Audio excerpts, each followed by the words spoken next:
Welcome back. As changing interest rates pose new challenges for all, women face unique financial hurdles and need some tailored advice on how to navigate this environment. Well, our next guest tackles this topic in her book, The Wealth Decision, 10 Simple Steps to Achieve Financial Freedom and Build Generational Wealth. And she joins us now. Dominique Broadway is the CEO of Finances Demystified.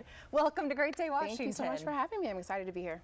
I would love to know what you know about finance. Can you tell us everything? I know a lot. We would be sitting here all day. We would have to extend the show.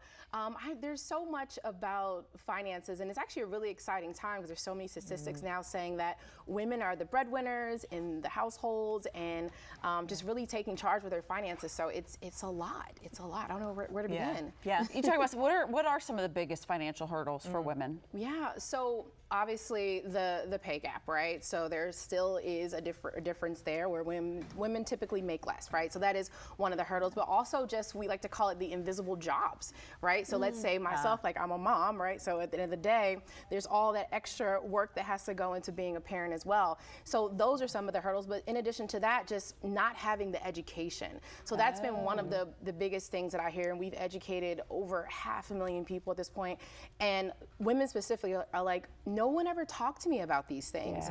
You know, it was really, I think in the late 60s, 70s that women could finally get a credit card on their own without their husband signing. So we're literally just making some of this progress, and so there is just a lack of literacy and know about the financial world. I feel like debt is a scary place for a lot of people. Where do you even begin to manage your personal or your business debt? Yeah, so when it comes to debt, well, the first thing I would say, personal and business debt should be separate. Okay. So that's the first step, right? As entrepreneurs, keeping those personal and business finances separate is going to be key. But when it comes to managing or trying to figure out how to pay down your debt, the first thing you want to do is figure out where exactly you are currently financially. A lot of times people have no clue how much debt they actually have. So making a list of the debts they have, making a list of the interest rates, the payment amount, all those things. And then from there, looking at your budget, like how much money can you actually start to allocate towards these debts every single month. And if you feel like there's a deficit, meaning you don't make enough money every month, then look for ways to increase that income. But staying consistent is going to be key. And then also trying to tackle the highest interest rate first can always be really helpful.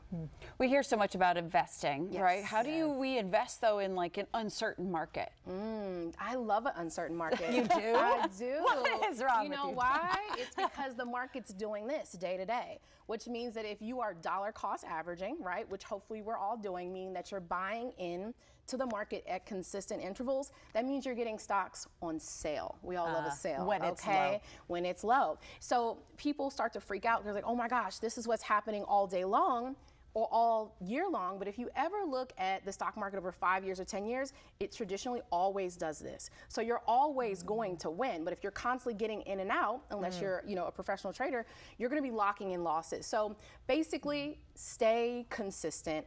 Don't freak out. Remember what your long-term game is, and you will end up being able to produce good profits in the market. And one of your tips is also to invest in a company that you believe in. Is that how you pick your companies? It the companies you use? It is. That's one of the things I tell all of our students, and even this is great for children too. Have them pick companies that they believe in. But I think that when people pick companies that they know and love, it makes it more exciting, right? Yeah. Because you already You're follow the using it. company. You're You're used invested. to how they move. You know, let's say if it's Apple, you know they're gonna drop iPhones or iPads certain times. You're already aware. So I think that's a great way to also be really excited about the things that you're investing in. So many great tips. So many great tips. Hold up your book right there. We're going to tell you where you can find this. You can learn more, get the book and everything else by going to DominiqueBroadway.com. Yes, Thank you for thank you. coming. Thank you.